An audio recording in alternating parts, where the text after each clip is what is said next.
The fluorescent lights buzzed overhead as I lay in my hospital bed, staring at the message on my phone. Sorry, sis. Money's tight, and we can't help with the medical bills. You should have been more careful driving in the rain. Mom and Dad agree. You are on your own with this one.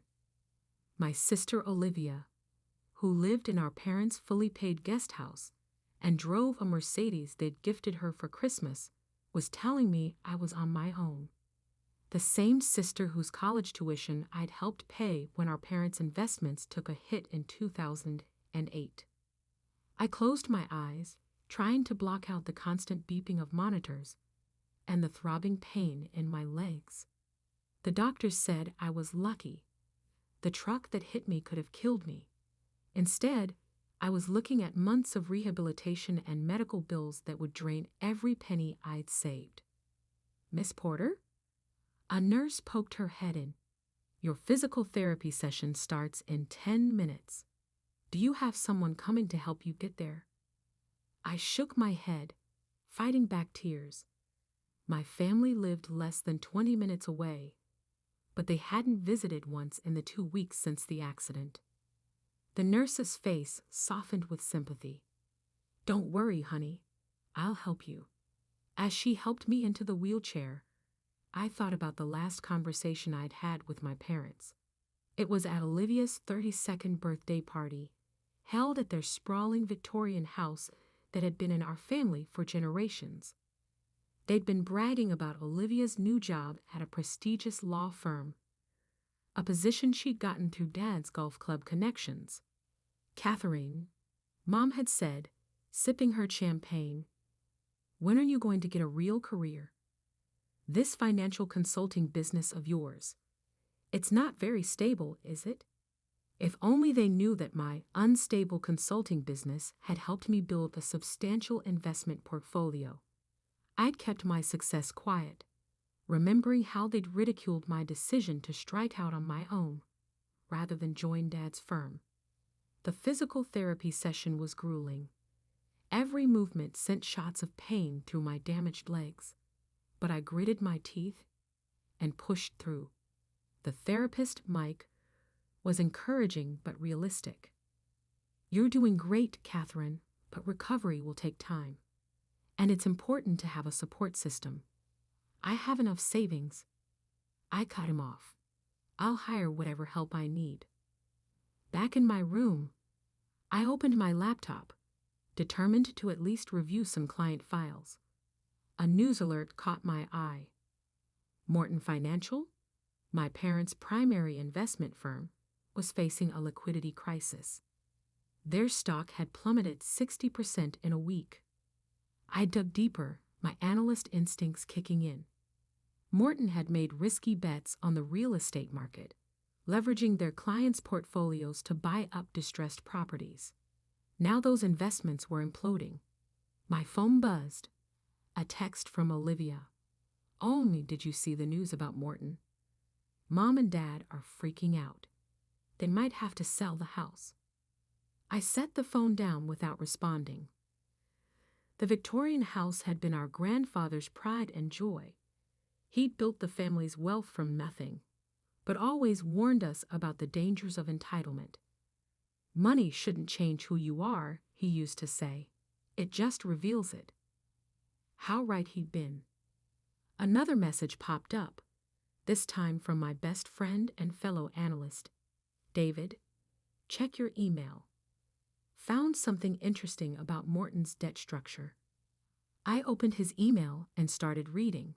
My eyes widened as I absorbed the implications. Morton's mortgage division had been bundling their loans and selling them to private equity firms at a discount. Among their portfolio was my family's house, the mortgage they'd taken out to fund Olivia's law school, and their lavish lifestyle. A plan began forming in my mind. I might be stuck in this hospital bed, but my brain worked just fine, and I knew exactly how to use that Morton financial crisis to my advantage. David, I typed, remember that investment fund we discussed starting. I think it's time. and I know exactly what assets we should acquire first. I looked out my hospital window at the setting sun, a grim smile playing on my lips. My family thought I was helpless, a burden they could discard. They had no idea that while I lay here, allegedly broken and abandoned, I was about to become their worst nightmare. My fingers moved swiftly over the keyboard as I outlined my strategy to David. Morton would be desperate to offload their toxic assets. With the right structure and timing, we could acquire their entire mortgage portfolio for pennies on the dollar, including the mortgage on my family's precious Victorian. A nurse came in to check my vitals. "Your blood pressure's a bit high," she noted with concern. "Try to rest." "I will," I assured her. "I just need to finish something important." On my screen, David's reply appeared. "You're sure about this? It's aggressive." I thought about my sister's dismissive text, my parents' absence, the cold calculation with which they'd abandoned me in my hour of need. "I'm sure," I typed back. Sometimes the best revenge isn't about getting even. It's about taking control. I closed my laptop and leaned back against the hospital pillows, finally feeling something other than pain and betrayal. I felt powerful. The next morning, I had David bring me every document he could find on Morton Financial's assets. Between physical therapy sessions and doctor's visits, I pored over financial statements, loan documents, and market analyses. Morton's desperation was evident in the numbers.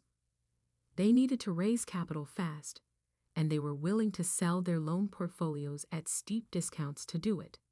I called in every favor, contacted every industry connection I'd made over the years. My hospital room became my war room, with David acting as my eyes and ears in the financial world. Morton's starting to approach potential buyers. He reported during one of his daily visits. "They're trying to keep it quiet, but word's getting out." I nodded, scrolling through the latest projections on my laptop. "Have our LLC ready. Everything needs to be in place when they start accepting bids." "Catherine," David hesitated, "your family, they still haven't visited?"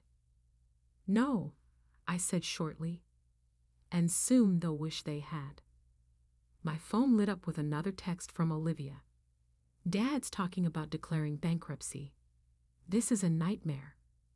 I left it unanswered, just like all her previous messages. Instead, I focused on the document David had brought me, a preliminary term sheet for Morton's distressed asset sale. The pieces were falling into place. While my family worried about losing their precious house, I was preparing to become their anonymous creditor. Sometimes recovery takes more than just physical healing. Sometimes it requires rebuilding yourself into someone stronger, someone who can never be abandoned or betrayed again. And as I lay in that hospital bed, surrounded by financial documents and powered by determination, I was doing exactly that. 2 months after the accident, I sat in my wheelchair in a sleek downtown office, watching as David finalized our bid for Morton Financial's distressed assets. My legs were healing, but my heart had hardened into something unbreakable. "Phoenix Capital Management," I murmured, reading the name on our newly registered investment firm's documents. Rising from the ashes, David looked up from his computer. "Final offers ready. $85 million for their entire mortgage portfolio. About 30 cents on the dollar." I nodded, remembering the conversation I'd overheard between 2 nurses last week. They'd been discussing my sister Olivia's appearance on local news, speaking as a concerned citizen about Morton Financial's collapse. She'd been wearing the diamond necklace our parents gave her for passing the bar exam. The same week they told me they couldn't help with my student loans. "Send it," I said. While we waited for Morton's response, I focused on my recovery. Physical therapy was still excruciating, but I channeled every stab of pain into determination. The doctors were amazed by my progress. "Whatever's driving you," Mike, my therapist, said during one particularly tough session, "it's working." If he only knew. The call from Morton came on a rainy Tuesday afternoon. They accepted our bid with minimal negotiation. Desperation had made them eager. Within hours, Phoenix Capital Management became the proud owner of over 500 mortgages, including the one on my family's Victorian. I celebrated that night with a painkiller and a spreadsheet, meticulously reviewing each loan in our newly acquired portfolio. Most would be restructured or sold off, but some would receive special attention. The next morning, my phone exploded with messages. Morton had announced the sale of their mortgage division to an anonymous investment firm. My family was panicking. "Mom, they sold our mortgage. What if the new company raises our rates? Olivia, Dad's meeting with bankruptcy lawyers tomorrow. This is insane. Dad, Catherine, I know we haven't been there for you, but I need your financial expertise. Call me." I deleted them all without responding. David stopped by later with takeout and updates. "The transfer's complete. You now officially own your family's debt." I took a bite of lo mein, savoring both the taste and the moment. Had our management company send out the standard notification letters. And David, make sure my family's includes the new, adjusted terms. "You're really going to do it? They made their choice when they abandoned me," I said, my voice steady. "Now it's my turn to make mine." The next week, as I graduated from wheelchair to walker, my family received their letter from Phoenix Capital Management.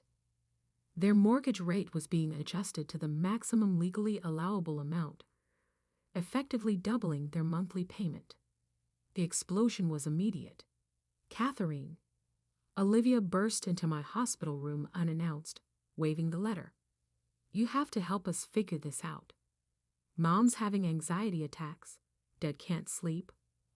I looked at her designer purse, her perfect manicure, her face flushed with self-righteous concern. "I thought I wasn't your problem." She flinched. "That's not fair. We were dealing with our own crisis."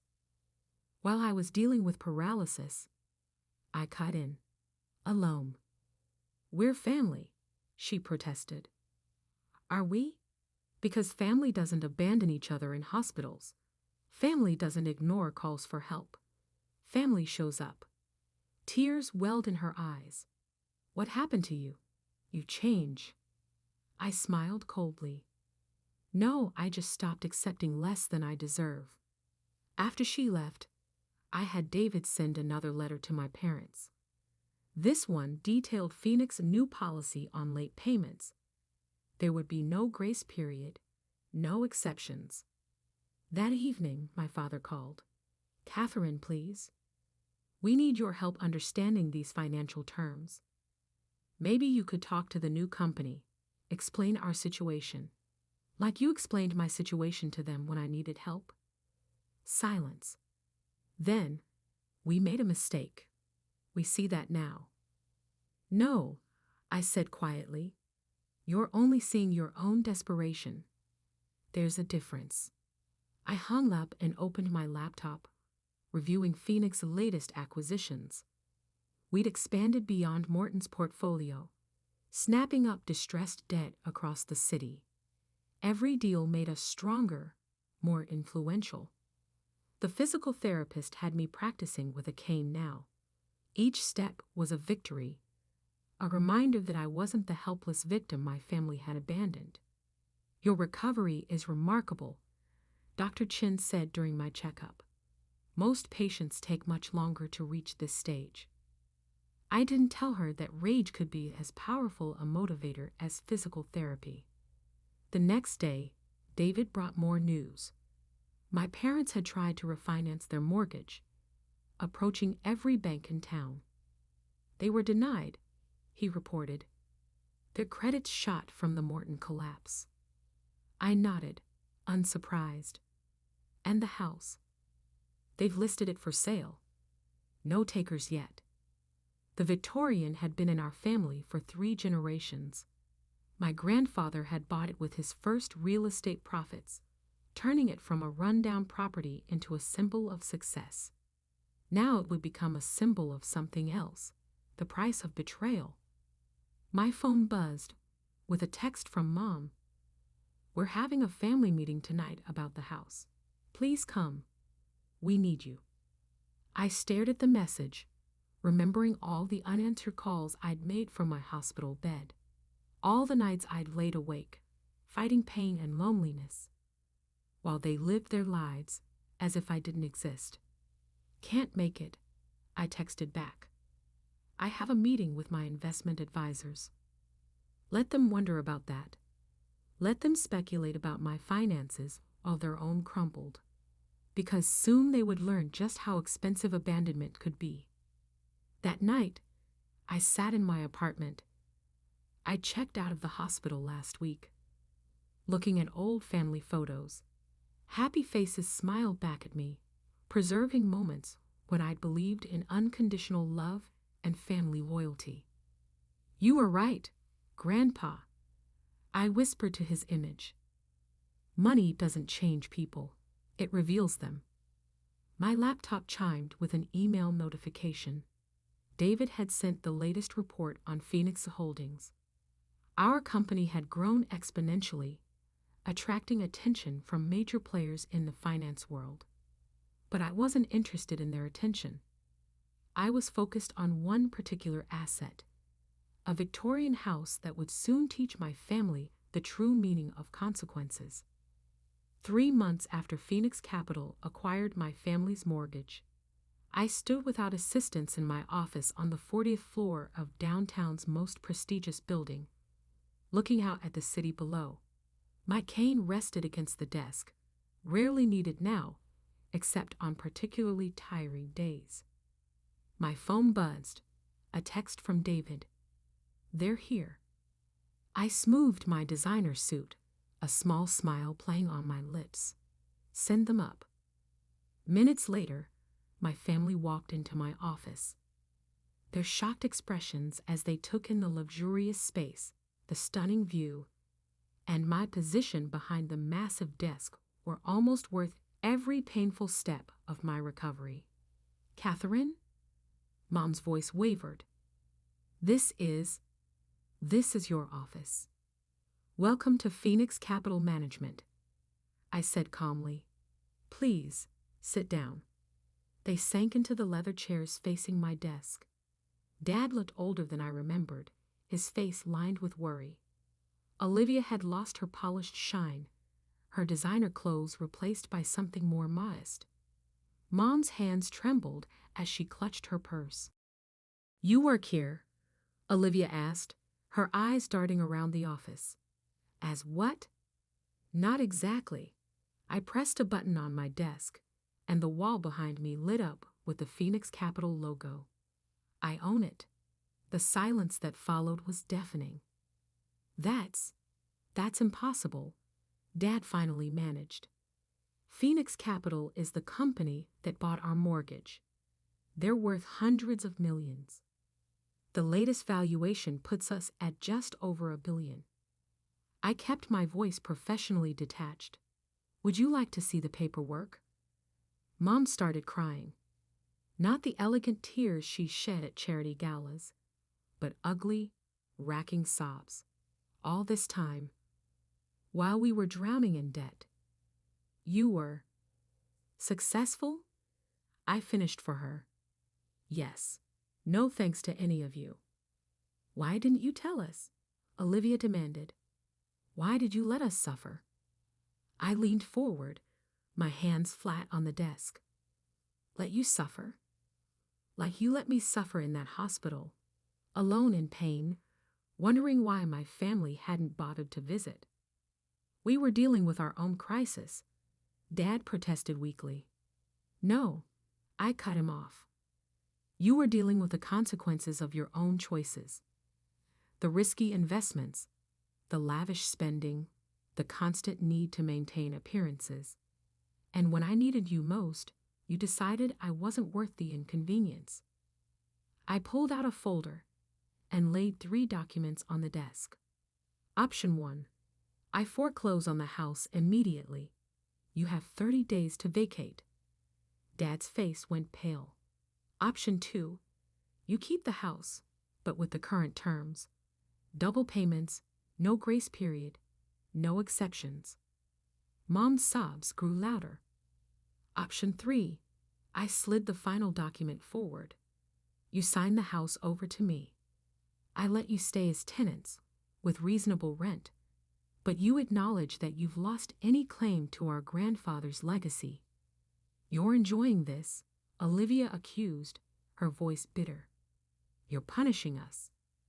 No, I said quietly.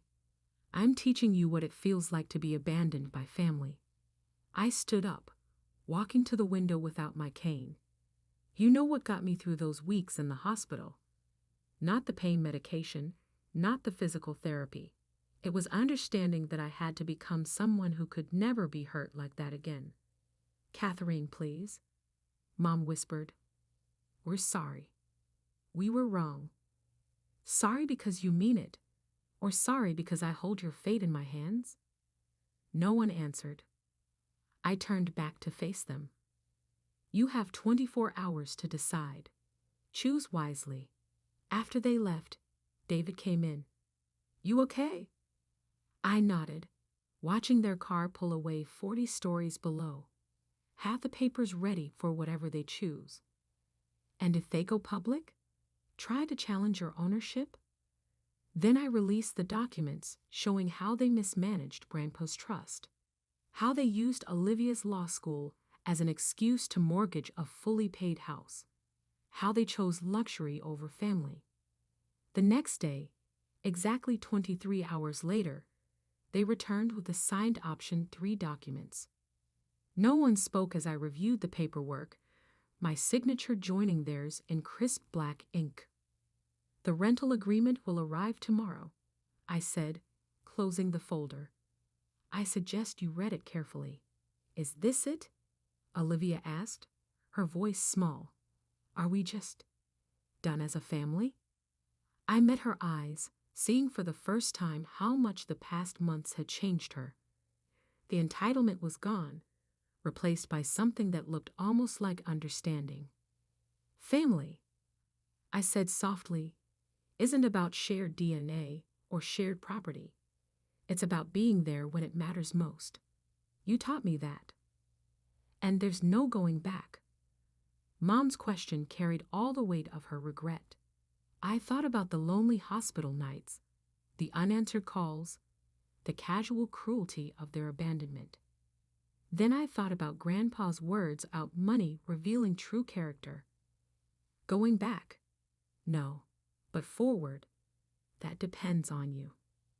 They left quietly, the victory I'd imagined feeling more hollow than I'd expected. But as I watched the sun set over the city, I knew I'd done what was necessary, not for revenge, but for justice. Not to hurt them, but to teach them. Money hadn't changed me. It had revealed me, revealed a strength I never knew I had. 1 year later, I stood in front of the Victorian, its restored grandeur a testament to the renovations I'd overseen. My family still lived there, paying their rent on time, learning slowly what it meant to live within their means. Olivia had quit her prestigious law firm to work at a nonprofit. Mom had started volunteering at the hospital where I'd recovered. Dad had finally retired, spending his days restoring classic cars instead of chasing status. They weren't perfect. Our relationship wasn't healed. But they were changing, and maybe that was enough. Miss Porter? My assistant's voice came through my phone. Your 3 o'clock is waiting. The investors are very interested in Phoenix expansion plans. On my way, I replied, taking one last look at the house. I didn't need the cane anymore. My legs had healed stronger than before, and so had I. As I drove away, I thought about how life's worst moments can become our greatest teachers. My family had abandoned me, but in doing so, they'd forced me to become unbreakable. Sometimes the best revenge isn't about getting even. It's about becoming someone who can never be broken again. And I had succeeded at both.